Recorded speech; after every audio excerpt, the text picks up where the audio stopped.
Gracias, señora presidenta. Señorías, no voy a interpelar al ministro.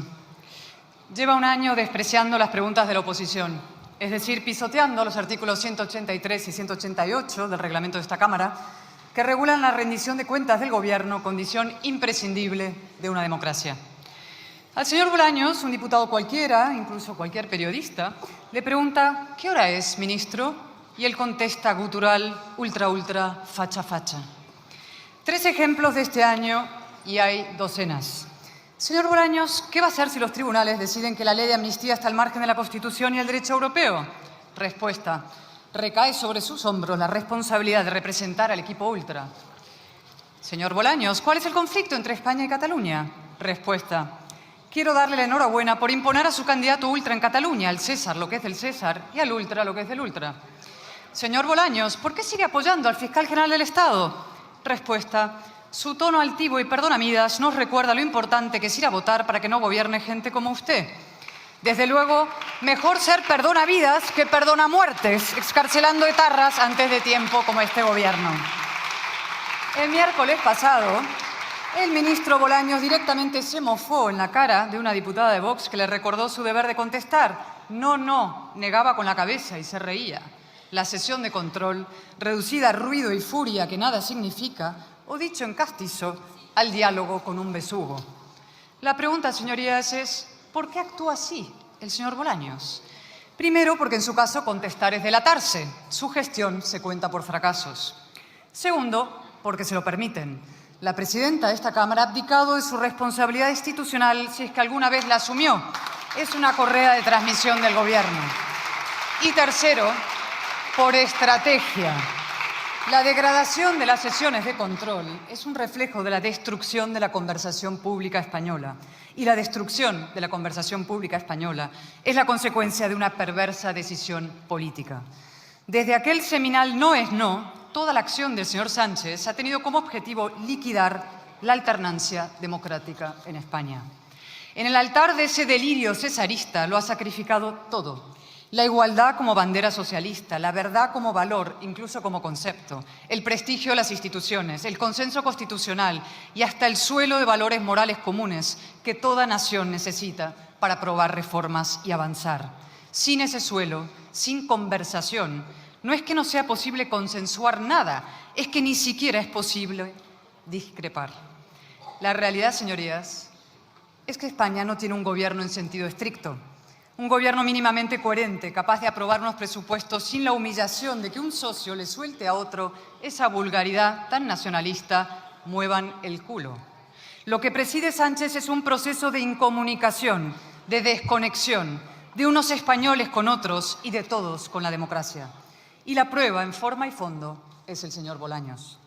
Ha pasado un año de su nombramiento como ministro de Presidencia, Justicia y Relaciones con las Cortes y estamos en el último pleno de 2024. Es buen momento para hacer balance. Primer hito contra la alternancia, la amnistía.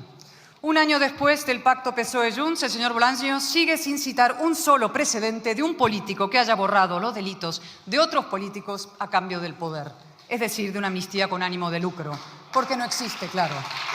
Y un año después, el señor Bolaños sigue sin explicar cómo una medida que el señor Sánchez había tachado en octubre del 22 como claramente fuera del ordenamiento constitucional español, de pronto se convirtió en impecablemente constitucional. De ilegal a legal con la misma ley vigente. De la noche a la mañana, literalmente, es el milagro del 23 de julio. El fruto de la conjunción estelar entre los 7 votos de un prófugo y la codicia oceánica de un hombre sin escrúpulos. Lo que Torcuato Fernández Miranda habría llamado una maniobra torticera. ¿Y qué dice de esto el ministro gutural? Ultra. Bueno, y algo más. Me felicito a mí mismo. Sus señorías se acordarán, cómo olvidarlo, cuando se plantó en el patio del Congreso y proclamó la amnistía será un referente mundial y marcará historia. ¡Qué farsa! Y sobre todo, ¡qué farsa fracasada! Ya es Navidad en Waterloo y la amnistía sigue sin aplicarse. El prófugo volvió a Barcelona, sí, pero para una charlotada estival. Ya soca aquí, ya no soca aquí. Un Houdini jodido. Sí, señorías, creíamos que los señores Bolaños y Boye, un presunto ministro de Justicia y un secuestrador condenado, habían redactado la ley de amnistía a 4 manos, pero resulta que la redactaron a 4 pies. no cubre la malversación y, por tanto, tampoco a Puigdemont. Así lo ha dicho el Supremo en 2 resoluciones contundentes, así lo avalará con toda probabilidad la Sala de Apelaciones y, ojo, así lo confirmará también, yo estoy democráticamente convencida, el Tribunal Constitucional. Porque el Estado de Derecho español existe y funciona, ya se lo dijimos, pierdan toda esperanza. Y porque el señor conde Pupido no querrá retirarse con el baldón de Boya y Bolaños en su toga. Su chapuza, salvarle a él. Segundo hito, la colonización de las instituciones, en particular de la Fiscalía General del Estado, hoy a las órdenes de un imputado. Se dice pronto. ¿Y sobre esto qué responde normalmente el señor Bolaños? Que el fiscal general está investigado por decir la verdad. Ajá. O sea que el Supremo prevarica. Y luego añade gutural, facha facha, delincuente confeso. El señor Bolaños olvida que existe algo llamado presunción de inocencia, que si llama delincuente al novio de Ayuso, tendrá que llamar delincuentes a la mujer del presidente, al hermano del presidente, a la mano derecha del presidente y al propio fiscal general. Y también que él puede salir mal parado. Y es que, como ya le advertimos, todo se sabrá. De hecho, ya sabemos bastante. Sabemos que el fiscal general ordenó que se le remitan datos reservados de un particular a su cuenta personal de Google, algo estrictamente prohibido, por lo que ya debería ser inhabilitado. Sabemos que esos datos se filtraron con el objetivo de destruir a una rival del gobierno, un delito propio de un régimen totalitario. Y sabemos también que la Guardia Civil está analizando el contenido del móvil del fiscal general del 8 al 11 de marzo de 2024. Días trepidantes, días interesantes. Coinciden exactamente con la aprobación de la amnistía y con las primeras decisiones judiciales sobre la presunta corrupción del entorno íntimo y político de Sánchez. A ver si al señor Bolaños se le ocurrió maniobrar con el fiscal general para favorecer a unos o perjudicar a otros. En tal caso, no saldría mal parado, sino mal sentado en el banquillo, lo que quiso evitarse Lobato. Tercer hito, el ataque a los contrapesos democráticos. No voy a detenerme en el olímpico desprecio del ministro al Parlamento, el veto sistemático a las iniciativas del PP, el impúdico abuso del decreto ley, el desaire al Senado, su demonización gutural de la discrepancia, ultra. Que el señor Bolaños sea ministro de Relaciones con las Cortes es un sarcasmo. Tampoco ahondaré en sus ataques al pluralismo informativo y la libertad de prensa. En septiembre presentó un portentoso plan de acción por la democracia, entre cuyos objetivos no solo figura, oigan bien, mejorar la rendición de cuentas y la calidad de la conversación pública, sino también asegurar el pluralismo y la independencia de los medios de comunicación públicos. Un mes después, colocó a su jefa de prensa como consejera de Radio Televisión Española. Donde sí voy a detenerme es en su particular relación con la justicia. ¿Recuerdan cuando el señor Bolaños se comprometía a defender a los jueces de los ataques de sus socios? Cuando clamaba, y cito lateralmente, me parece intolerable cualquier acusación o señalamiento, venga de donde venga. Cuando se justificó, cabizbajo ante el Supremo, yo no estaba en el Congreso el día en que Nogueras os llamó indecentes desde la tribuna, no volverá a ocurrir. 6 meses después, los ataques los lidera él. La hipocresía es la marca de la Casa Socialista. En realidad, el mayor bulo que circula en España es que el señor Bolaños haya sido alguna vez ministro de Justicia. Aceptó incluir la acusación de Lofer en el pacto con Puigdemont para la investidura. En verano se lanzó por el juez Peinado con nombre y apellidos y groseras acusaciones y todo el coro ministerial detrás, hasta que los tribunales lo dejaron en evidencia. Y ahora está a punto, pero a punto, de acusar al Supremo de prevaricación.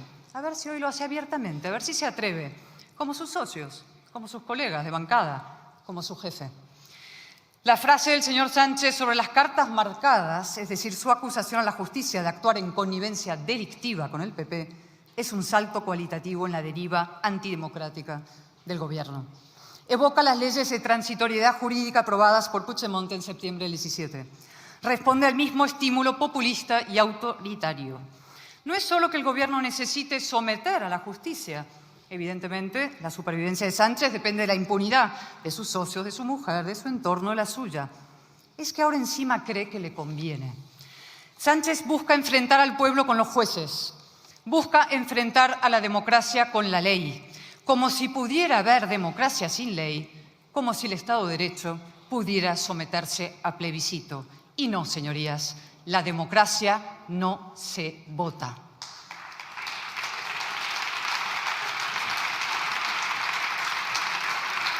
¿Y el señor Bolaños?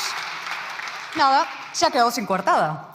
Años deslegitimando al Consejo General del Poder Judicial, insultando a sus miembros, diciendo que son peones del PP porque denuncian los ataques del gobierno. A ver cómo explica ahora el comunicado de la magistrada Perelló. ¿Dirá que los jueces no han completado la transición? Esa última genialidad salida de Moncloa. ¿La llamará gutural ultra? Cuarto y último hito, Franco. Ahora sí el ministro por fin puede gritar facha, facha, solo que ante su gutural espejo. ¿Qué sería de este gobierno sin los ultras? Sin Bildu, sin Puigdemont, sin Junqueras, sin Franco. ¿Qué sería de él sin la polarización? Como son incapaces de gobernar por adhesión, intentan gobernar por odio. Levantan muros entre españoles, juegan al divide y vencerás y reescriben la historia. Franco no fue derrotado por una izquierda heroica y valiente, sino por una vulgar flebitis, y murió en la cama. La libertad no la trajo el PSOE, la trajeron los demócratas de ambos bandos, y señaladamente 3 hombres, Adolfo Suárez, Torcuato Fernández Miranda y el rey Juan Carlos. Ellos sí que merecen 100 homenajes, y con ellos los 7 padres de la Constitución, de los cuales 4 lo son también del Partido Popular. Fraga, claro, y Miguel Herrero, y José Pedro Pérez Llorca, y Gabriel Cisneros. Sí, somos también hijos de UCD. A estas alturas, ¿a quién pretenden engañar? Se lo diré, a sus menguantes votantes y a sus socios. Quieren mantenerlos a ellos polarizados, radicalizados, atrincherados, atrapados en un solo lado del muro, cautivos del cainismo. El populismo es el atajo de los mediocres y el frentismo una confesión de impotencia, además de una canallada. Y ahora sí, señor Bolaños.